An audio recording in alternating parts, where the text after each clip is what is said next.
Sicknick's partner, Sandra Garza, said she's appalled, and the video downplayed his death. Brett?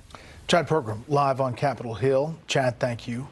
And to be clear, no one here at Fox News condones any of the violence that happened on January 6th.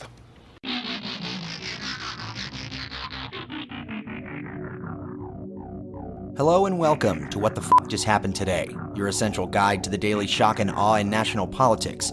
I'm Joe Amditis. Let's get to it. It's Tuesday, March 7th, 2023. Welcome to day 777. The Biden administration is reportedly considering restarting the practice of detaining migrant families who cross the border illegally. Although Biden ended the policy after he took office, saying he wanted a more humane immigration system, the White House and the Department of Homeland Security have met multiple times to discuss various border policy proposals for when Title 42 ends on May 11th.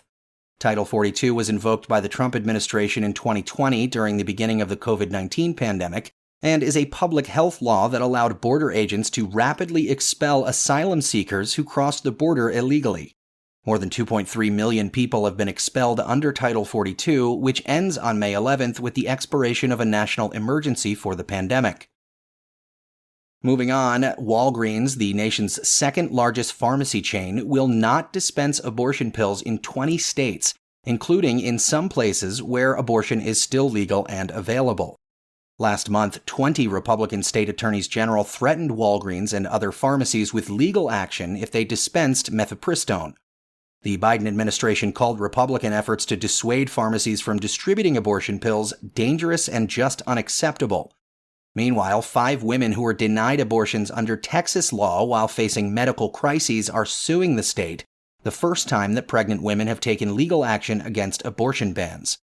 The lawsuit says the women have been denied necessary and potentially life-saving obstetrical care because medical professionals throughout the state fear liability under Texas's abortion bans.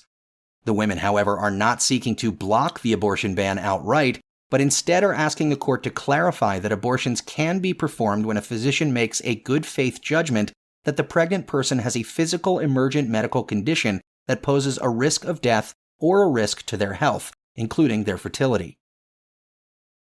Back in D.C., the Federal Reserve warned that it will likely increase interest rates higher and faster than previously expected if incoming data continues to point to a strong economy and persistent inflation. Chairman Jerome Powell says if the totality of the data were to indicate that faster tightening is warranted, we would be prepared to increase the pace of rate hikes. Adding, the latest economic data have come in stronger than expected, which suggests that the ultimate level of interest rates is likely to be higher than previously anticipated. Last year, the Fed raised interest rates at the fastest pace since the 1980s, lifting the borrowing costs from near zero to above 4.5%. Powell's latest remarks suggest that the Fed could raise rates to up to 5.6%. Fed officials also project that the unemployment rate will reach 4.6% by the end of the year, up from 3.4% as it stands currently. Historically, when the jobless rate has increased by at least 1 percentage point, a recession has followed. 56% of voters, meanwhile, say they want the Fed to stop increasing interest rates before it triggers a recession. Meanwhile, Biden proposed raising taxes on Americans who earn more than $400,000 a year in an attempt to ensure that Medicare is funded for at least the next 25 years. The plan would raise Medicare taxes from 3.8% to 5%. The Biden administration also proposed allowing Medicare to expand its ability to negotiate lower prescription drug prices. Forecasters have warned that Medicare's hospital insurance trust fund, known as Part A, will be able to fully pay scheduled benefits until the year 2028. Medicare covers more than 65 million senior citizens in the U.S. and people with disabilities. The plan is part of the White House's 2024 budget proposal, but will likely be rejected by the Republican-controlled House of Representatives.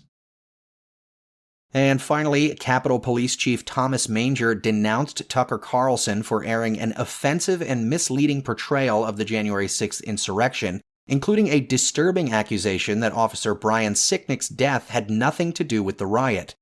In an internal message to officers, Manger wrote that Carlson's program conveniently cherry-picked from the calmer moments of our 41,000 hours of video to incorrectly portray the violent attack as mostly peaceful chaos, adding that Carlson's commentary fails to provide context about the chaos and violence that happened before or during these less tense moments.